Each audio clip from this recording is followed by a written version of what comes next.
오늘은 누가복음 15장 1절에서 7절입니다. 누가복음 15장 1절에서 7절 합독하겠습니다. 모든 세리와 죄인들이 말씀을 들으러 가까이 나아오니 바리새인과 서기관들이 수군거려 이르되 이 사람이 죄인을 영접하고 음식을 같이 먹는다 하더라. 예수께서 그들에게 이 비유로 이르시되 너희 중에 어떤 사람이 양 100마리가 있는데 그 중에 하나를 잃으면 99마리를 들에 두고 그 잃은 것을 찾아내기까지 찾아다니지 아니하겠느냐. 또 찾아낸즉 즐거워 어깨에 메고 집에 와서 그 벗과 이웃을 불러 모으고 말하되 나와 함께 즐기자. 나의 잃은 양을 찾아내었노라 하리라. 내가 너희에게 이르노니 이와 같이 죄인 한 사람이 회개하며 하늘에서는 회개할 것 없는 의인 99으로 말미암아 기뻐하는 것보다 더하리라. 아멘. 할렐루야. 오늘은 하나님의 기쁨을 우리가 한번 살펴보기로 합니다.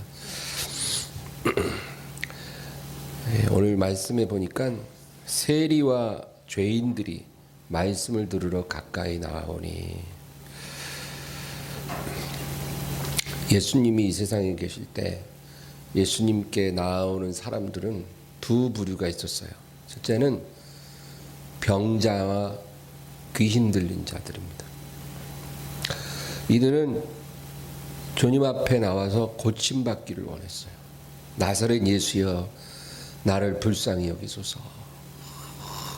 간절히 매달리고 부르짖었습니다. 그런데 그들은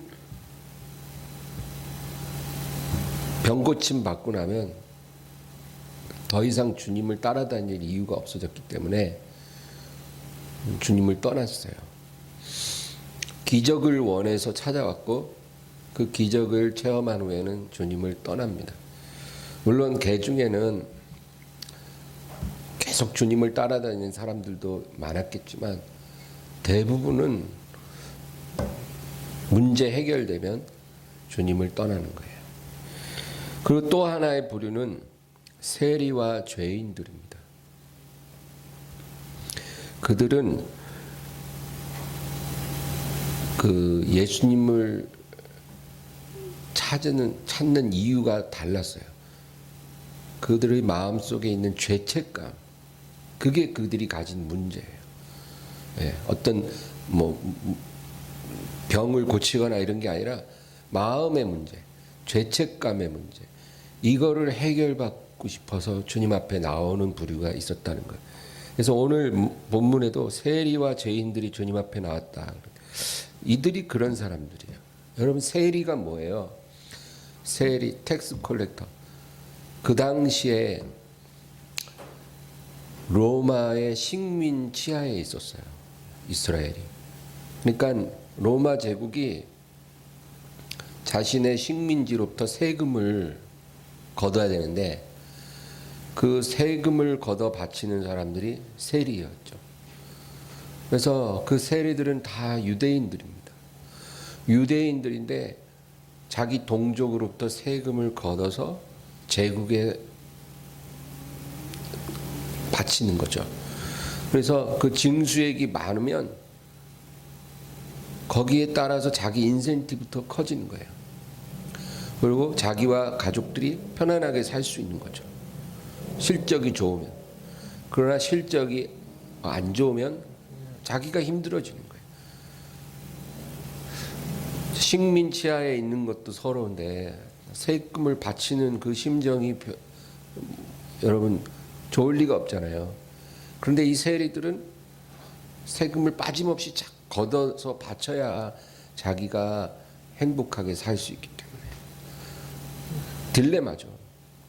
그래서 이 세리들은 그 마음속에 내가 어쩔 수 없이 생계를 위해서 이 일을 하지만 우리 동족으로부터 이렇게 고혈을 뽑아서 바쳐야 내가 살 수 있다는 그 현실이 아픈 거죠.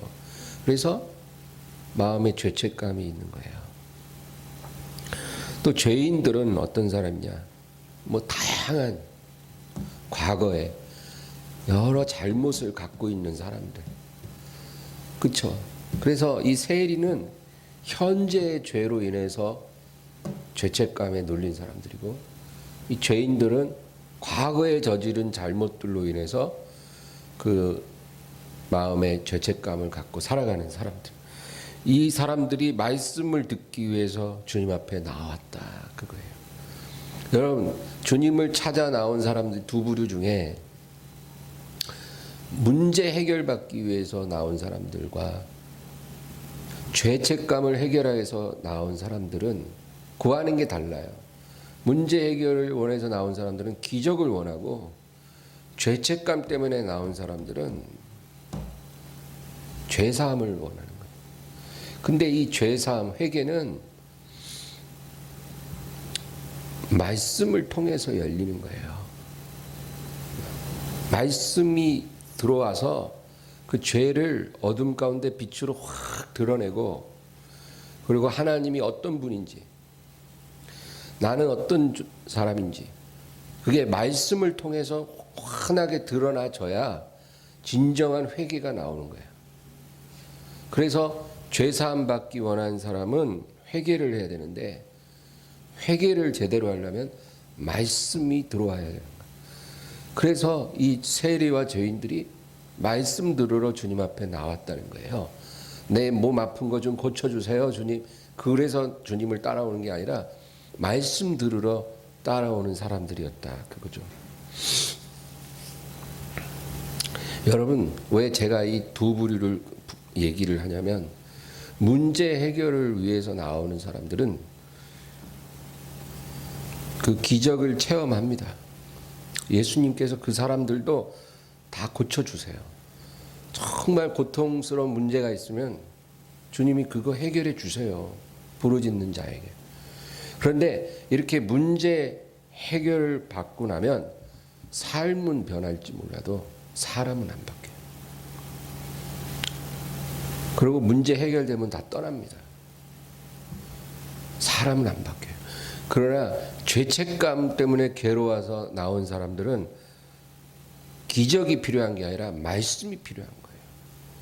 그래서 그 말씀이 자기를 드러내고 자기를 고치고 회개로 인도해서 변화를 받는 거죠. 그러면 사람이 바뀐다는 거예요. 네. 그래서 교회도요, 기적을 막 강조하는 교회는 사람이 많이 오지만 그러고 나서 보면 열매가 별로 없어요. 근데 하나님 말씀으로 깨지고 말씀으로 변화되고 이런 사람들이 많아지면 열매가 많아져요. 그래서 여러분도 문제가 있으면 하나님께 부르짖어서 응답 받으세요. 그러나 명심할 거는 그 문제 해결이 나를 변화시키지 못해요. 내가 변화되려면 하나님의 말씀 앞에서 깨져야 돼요. 그래야 사람이 바뀌는 거예요. 그런데 대부분의 성도들은 문제가 생겨야 하나님을 찾아오고, 문제가 해결되면 떠나요. 이래서 변화가 안 되는 거예요. 평생 교회를 다니지만 다람쥐 쳇바퀴 돌듯이 성장하지 않는 믿음으로 갖고 사는 거예요. 문제가 있어야 나오니까. 해결되면 안 나오고. 여러분, 수능 시험 날 보세요.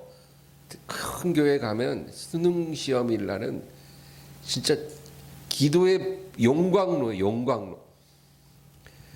내가 그래서 그날 기도하는 거 보고 기도했다니까요. 하나님, 365일 교회가 이렇게 되게 하옵소서.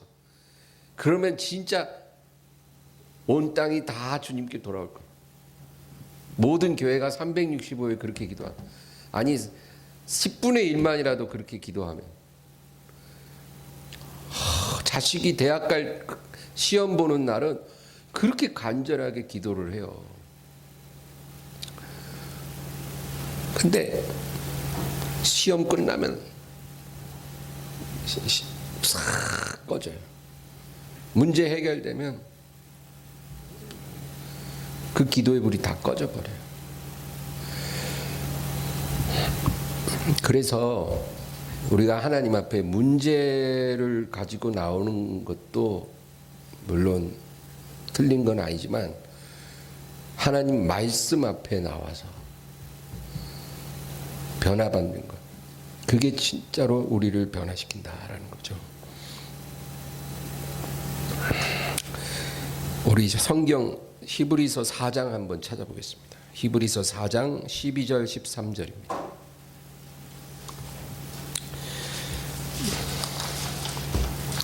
히브리서 4장 12절 13절 다 같이 읽습니다. 하나님의 말씀은 살아있고 활력이 있어 좌우에 나선 어떤 검보다도 예리하여 혼과 영과 및 관절과 골수를 찔러 쪼개기까지 하며 또 마음의 생각과 뜻을 판단하나니 지으신 것이 하나도 그 앞에 나타나지 않음이 없고 우리의 결산을 받으실 이의 눈앞에 만물이 벌거벗은 것 같이 드러나느니라. 아멘. 이 말씀이 그거예요. 하나님 말씀은 살아있는 활력이 있고 그 자체의 생명력이 있다는 거죠. 그래서 수많은 교양 강좌를 듣는 거하고 설교 듣는 건 다르고 또 많은 책들을 읽는 것과 성경 읽는 건 달라요. 하나님 말씀에는 그 자체의 신적인 생명력이 역사를 하기 때문에 말씀을 읽는다는 거, 말씀을 듣는다는 거는 완전히 차원이 다르다는 거죠. 좌우에 나선 검보다도 예리하여 혼과 영과 관절과 골수를 찔러 쪼개고 마음의 생각과 뜻을 판단한다. 우리 마음의 생각과 뜻을 판단받아요. 무엇 앞에서? 말씀 앞에서. 그래서 우리가 막 자기 합리화하고 그죠? 그렇게 살잖아요. 그러다가도 하나님 말씀 앞에 딱 나오면 내 마음의 거짓과 부패함과 교만함과 이기심과 탐심 이런 것들이 그 어두운 그 뭐랄까 쓰레기들이 하나님 말씀 앞에서 다 드러나요. 그래서 그게 바로 마음의 생각과 뜻이 판단을 받는다 그거예요. 하나님 말씀 앞에서. 그리고 벌거벗은 것 같이 다 드러난다. 지으신 것이 하나도 그 앞에 나타나지 않음이 없고 뭐 앞에서? 말씀 앞에서. 우리의 결산을 받으시기에 눈앞에 만물이 벌거벗은 것 같이 드러나느니라. 그러니까 우리 안에 있는 모든 거짓과 죄악이 언제 드러나냐면 말씀 앞에서 드러나는 거예요. 사람들과 대화하고 교제하고 할 때는 위선과 허위로 착 우리를 포장하고 우리가 살거든요. 세상에서 살아갈 때는 몇 커플 다 껍질이 있어요. 그런데 우리가 고요한 시간에 하나님 말씀 앞에 딱 나오면 마음의 생각과 뜻이 판단을 받고 감추어진 것이 벌거벗은 것 같이 다 드러나죠. 여러분 환한 대낮에 벌거벗고 나가면 얼마나 창피해요. 그런데 하나님 앞에 우리가 벌거벗은 것 같이 드러나지는 순간이 바로 말씀 앞에 우리가 섰을 때 그거예요. 그래서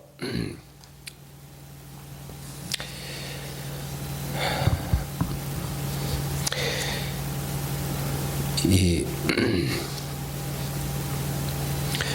세리와 죄인들이 말씀을 들으러 주님 앞에 나왔다 그 얘기죠. 그러니까 굉장히 지금 뭐랄까 옳은 방향으로 가는 거예요. 네. 문제 해결 받기 위해 나온 것보다 말씀 듣기 위해 나오는 것이 진짜 중요하다 그거예요. 사람이 변하기 위해서 반드시 말씀 앞에 서야 되는 거예요. 그리고 주님이 이제 비유를 하나 들어서 얘기하는데 그게 어린 양 비유입니다. 100마리의 양이 있어요. 한 목자가 그 100마리 양을 풀을 뜯기고 돌보는데 이제 날이 저물어. 그러면 이제 양들을 데리고 우리로 가야 되잖아요. 근데 숫자를 다 이렇게 세어보니까 99마리인 거예요. 이상하다. 다 잘못 셌나? 또 세봤는데 또 99. 한 마리가 비어. 그래서 뭐가 빠졌지 하고 쫙 보니까 어느 양이 빠졌는지 알겠는 거예요. 여러분, 참 목자는 양들의 이름을 다 알거든요. 이름이 다 있어요. 그래서 다 이렇게 보니까 한 마리가 빠졌는데 그게 어느 양인지 알겠는 거예요. 어떡하지? 근데 그래서 그 이제 양을 찾는 거예요. 99마리 그대로 두고 그 한 마리 찾으러 들판을 다 다니는데 안 보여. 근데 이제 날이 점점 어두워지는 거예요. 한 오후 6시쯤 된 거예요. 이제 깜깜해지기 시작했어. 완전히 어두워지면 그 양은 못 찾아요. 근데 그 양은 그 목자가, 여러분 제가 이렇게 묘사를 하는 거는 우리 상상력을 발휘하자는 거예요. 그 양은 어떤 양이냐면 어린 양인데 성격이 얌전해. 그래갖고 이렇게 큰 소리로 우는 양이 아닌 거예요.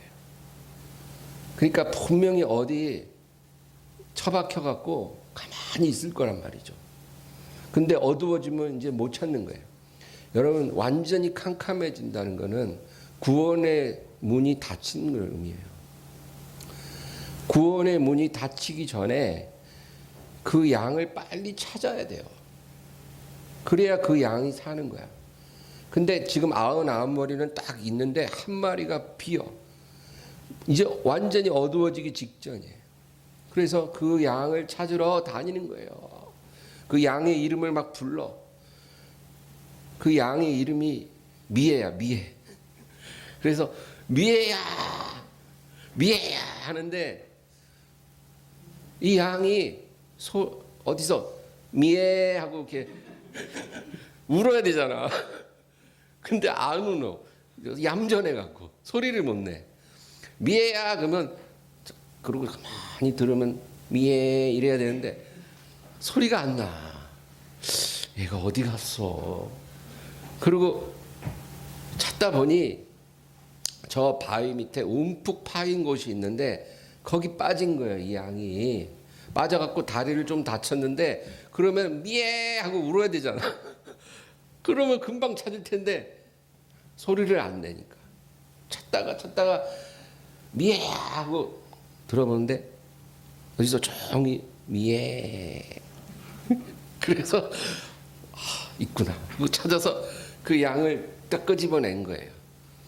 그러고는 너무 기뻐서 어깨에다 탁 메고 신나게 내려왔다는 거예요. 그 99마리 다 데리고. 이제 완전히 깜깜해진 뒤인데 이 양을 살린 거예요. 그래서 이 목자가 마을에 탁 와서 기분이 너무 좋아서, 네? 온 가족, 친구, 마을 사람들 다 모아갖고 파티를 열었어요. 잔치를 열었어요. 여러분, 양이라는 거는 원래 재산이잖아요. 그렇죠? 목축업자들에겐 재산이에요. 양 한 마리. 근데 이 목자가 양을 재산으로 생각했다면 잔치 열지 않았을 거예요. 왜냐하면 잔치 열면 그 돈이 양 한 마리 돈보다 더 나가요. 그거를 재산으로 생각했으면 잔치 열 일이 없죠. 수지타산이 안 맞아. 근데 재산이 아닌 거예요. 그 양은 기쁨이야, 기쁨. 이 목자에게 있어서. 그러니까 이게 잃었다가 찾으니까 너무 기쁜 거야. 그 기쁘니까 돈이 안 아까워. 양 한 마리는 50만 원인데 그날 잔치하면서 100만 원 쓰는 거예요. 재산이면 그렇게 못하지만 기쁨이니까 그렇게 할 수 있는 거예요. 여러분, 애완 강아지가 길러보는 사람들은 이게 뭔 느낌인지 잘 알 것 같아. 강아지 기르는데 뭐 주인이 저거 지금 팔면 50은 받아. 이러고 기르는 주인은 없어요. 그러면 그렇게 만약에 그런 생각으로 기르면 그 강아지가 뭐 병났다. 그래서 병원 데려갔더니 치료비 50만 원 듭니다. 그럼 절대 안 고쳐요. 안락사 시키지. 그러나 그 강아지가 얼마짜리 강아지가 아니라 기쁨이면, 그 주인에게 기쁨이면 그 강아지의 치료비가 100만 원이 들어도 그 돈을 들여서 고쳐요.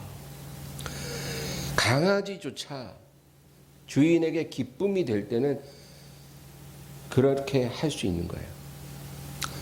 하나님이 우리를 창조하셨지만 하나님의 장난감이나 어떤 재산으로 보시지 않고 우리의 기쁨으로 보시는 거예요. 그래서 스바냐 3장 17절에도 그가 너로 인하여 기쁨을 이기지 못하시며 그러잖아요. 기쁨을 못 이겨. 우리 보면 우리를 기쁨으로 보기 때문에 하나님이 우리를 죄에서 속량하고 영생 주시기 위해 외아들을 잡은 거예요. 그러니까 저와 여러분은 기쁨의 대상이에요. 하나님의 기쁨. 그걸 알아야 돼요. 이 세상 사람들이 나를 어떻게 보든지 간에, 사람들이 나를 어떻게 평가하든지 간에 하나님은 나를 기쁨으로 보셔요. 그러니까 우리가 그거 확실히 믿으면 절대 자존감 추락하지 않아요. 우린 아주 행복한 사람이에요. 자살? 그런 거 있을 수가 없는 거예요. 하나님의 기쁨인데 내가 왜 자살을 해요? 말도 안 돼. 나 자살하라고 하나님이 외아들을 죽음에 내어주셨겠어요? 나를 어떻게 살리니 생명인데 그걸 끊어. 그럴 수 없는 거죠. 그 하나님의 사랑을 모르고 사는 사람들은 그냥 자살하는 거예요. 자신의 존재감이 사라졌다 생각하면 그냥 자살해버리는 거예요. 그래서 하나님 만나고 예수님 사랑 체험하고 내가 하나님의 기쁨이라는 것을 깨닫는 거, 거기서 모든 치유가 다 일어나는 거예요. 내 모든 자화상, 내 생각, 뜻, 의지, 감정 다 치유되는 거예요. 그래서 새 사람으로 살아갈 수가 있다는 거죠.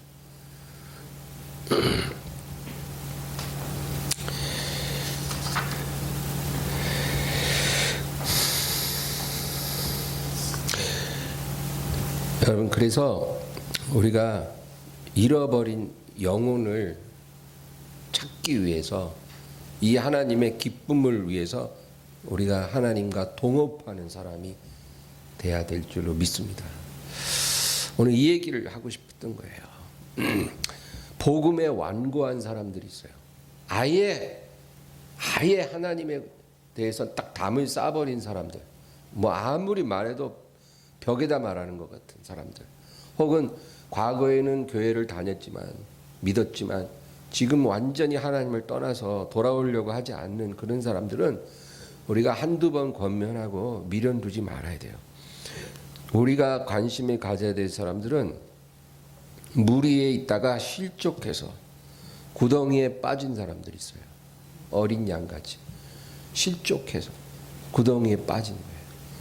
여러분, 믿음 생활하고 살다가도 여러 가지 이유로 실족해서 넘어져 갖고 못 일어난 사람들이 많아요. 그런 실족해 하는 일이 없을 수가 없으나, 예수님이 그랬거든요. 실족해 하는 일이 없을 수가 없으나 실족해 하는 자는 화가 있으리니 연자맷돌을 메고 바다에 던지우는 것이 나으리라. 그러니까 나로 인해서 누가 실족되면 절대 안 된다 그 말이에요. 실족한 사람을 구해내지는 못할 망정 나 때문에 누구 한 사람이 실족하게 돼서는 안 된다. 그러나 나 때문에 실족하지 않아도 이 세상에서는 실족하는 일들이 계속 일어난다는 거예요. 하나님을 섬기다가도 실족해서 구덩이에 빠진 사람들이 있다는 거예요. 우리가 그 사람들을 찾아와야 되겠다, 그 얘기입니다. 주변에 혹시 그렇게 실족해서 넘어져서 못 일어나는 사람들이 있거든. 여러분, 그 사람을 하나님의 은혜 가운데 찾읍시다.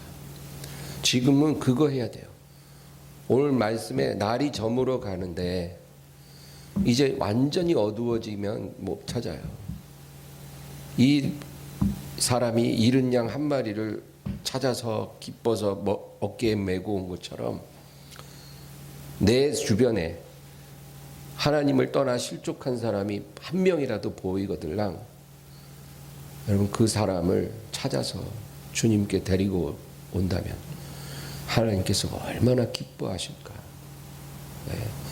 그리고 또 탕자들 있죠.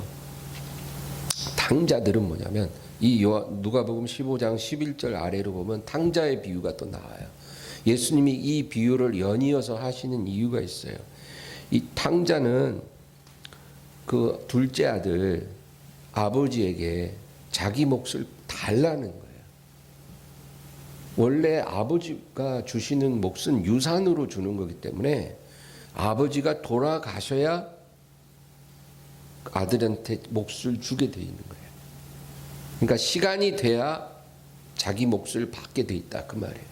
이거는 우리가 하늘나라에 가면, 주님 나라에 들어가면, 주님이 이 세상에 재림하시고 나면 그때 우리 각자에게 우리에게 주시는 몫을 분배해 주시는 거예요. 그러면 그때까지 우리가 믿음 잘 지키고 순종하면서 살면 되잖아요.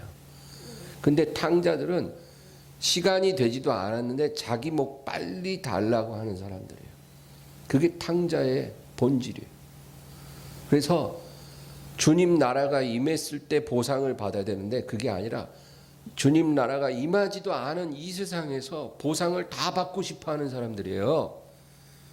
이 세상에서 받아서 누리고 싶다는 거예요. 주님 오시지도 않았는데. 그래서 주여 억수로 복을 빨리 주세요. 그리고 빨리 받겠다는 거예요. 이런 사람들 탕자예요. 믿습니다 주님 하지만 마음이 주님 나라에 가 있는 게 아니라 이 세상에 가 있어. 이 세상에서 쇼부를 봐야 돼. 이 세상에서 받을 것 최대한 받아야 돼. 이 세상에서 누릴 것 누려야 돼. 하고 싶은 것 다 해야 돼. 이런 마음을 가진 사람들. 그런 사람들이 얼마나 많은지 몰라요. 그게 탕자예요. 하나님 보실 때. 이런 사람들도 하나님 앞에 돌아와야 된다. 그 얘기를 주님께서 하시는 거예요. 오늘 본문의 1절 2절을 다시 보면 모든 세리와 죄인들이 말씀을 들으러 가까이 나오니 바리새인과 서기관들이 수군거려 이르되 이 사람이 죄인을 영접하고 음식을 같이 먹는다 하더라. 이 세리라는 것은 탕자를 의미해요. 이 세상에서 행복하기 위해 수단 방법을 안 가리고 돈을 벌어야 되겠다. 비록 내가 욕먹을 짓을 하지만 그래도 나와 내 가족이 행복하게 살려면 어쩔 수 없어. 그리고 그냥 살아가는 사람들, 탕자 같은 사람들, 그들이 예수님 앞에 말씀 들으러 나아오더라, 그 얘기예요. 죄인들은 실족한 사람들을 말해요. 그래서 구덩이에 빠져서 못 일어나는 사람들. 이 사람들도 주님 말씀 들으러 나오는 거예요. 주님은 그 사람들이 주님 앞에 나오는 것을 너무너무 기뻐하세요. 탕자든 죄인이든 실족한 사람이든 생명의 길로 나아오면 주님이 그 사람을 너무너무 기뻐하는 거예요. 여러분, 그러므로 저와 우리 모두가 다 그렇게 찾아진 어린 양이기도 하지만 아직도 구덩이에 빠져 있는 영혼들이 있어요. 한 사람이라도 더 찾을 수 있다면 정말 주님께서 얼마나 기뻐하실까. 네. 그거 다시 한번 생각해 보기 원합니다. 우리는 하나님의 재산이 아니고 하나님의 기쁨이에요. 엄청난 기쁨. 그러니까 나만 그런 기쁨이 될 게 아니라 내 가족들,